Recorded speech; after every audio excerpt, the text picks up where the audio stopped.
today on Rappler.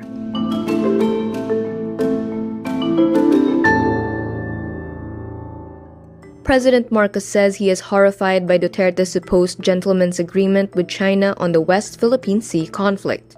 President Marcos assures suspected Digamos-lay mastermind Arnie Teves of compassion, fairness, and security upon return from Timor-Leste. Local government offices in Metro Manila will operate from 7 a.m. to 4 p.m. starting Monday, April 15. A key whistleblower on the alleged sexual harassment by teachers in Bacoor is arrested for cyber libel. And the Environment Department investigates a vlogger who handled tarsiers in a viral video. President Ferdinand Marcos Jr. says his administration has no knowledge of the supposed gentleman's agreement between Rodrigo Duterte and China on the West Philippine Sea conflict. I am horrified by the idea that we have compromised through a secret agreement the territory, the sovereignty, and the sovereign rights of the Philippines. He adds there is no record of the so-called agreement. Marcos says details of the supposed deal still needs to be clarified with the Chinese embassy. His administration is also talking to former officials of the Duterte administration. Former presidential spokesman Harry Roque said the Philippines supposedly agreed with China to keep the status quo. This meant only basic supplies, not building materials, will be deployed to the BRP Sierra Madre in Ayungin Shoal. But former presidential legal counsel Salvador Panelo denies this agreement ever took place. President Ferdinand Marcos Jr. assures expelled Negros Oriental congressman and suspected Digamos-lay mastermind Arnie Teves the government will act with compassion and fairness and guarantee his security during his return from Timor-Leste. Marcos says all legal processes would be followed and Teves would be dealt with fairly as soon as the ex-congressman sets foot again on Philippine soil. He adds, quote, "No one is threatening his life."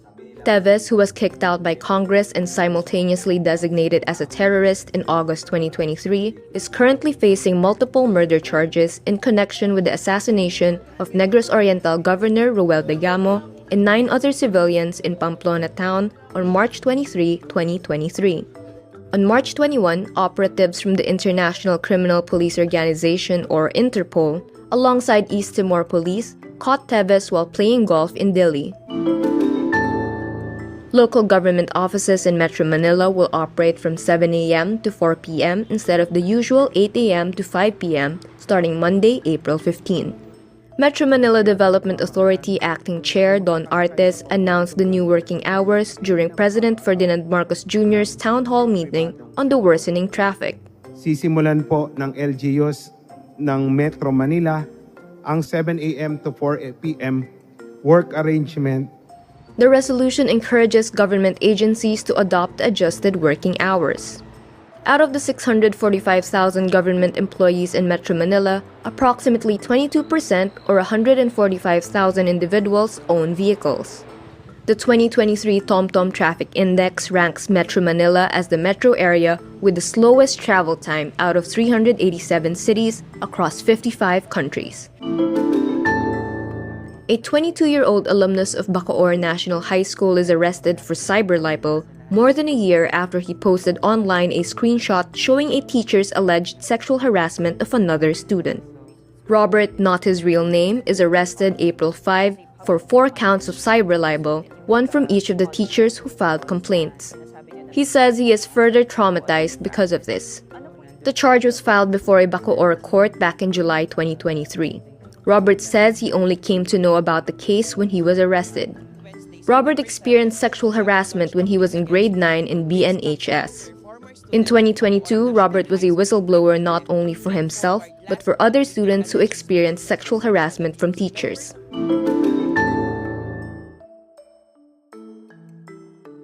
The Department of Environment and Natural Resources in Soc-Sargen is investigating a vlogger who handled tarsiers on a video that went viral. In the video, Ryan Pareño, a South Cotabato native with the handle Farm Boy, is seen picking up a tarsier and laughing while asking the animal to smile for the camera. Environmental lawyer Esther Biliran says Pareño's actions count as maltreatment. Pareño explains in another post they were transferring the tarsiers to a wildlife area since the animals were in a community zone. But Filipinos online are enraged at how the vlogger used the tarsiers for content. The DENR confirms Wednesday, April 10, the 2 tarsiers were released to the wild. The Endangered Species International Incorporated says wild tarsiers caught and kept in captivity only have a 50% rate of survival due to stress. And that's today's wrap. I'm Kara Oliver. Thank you for watching.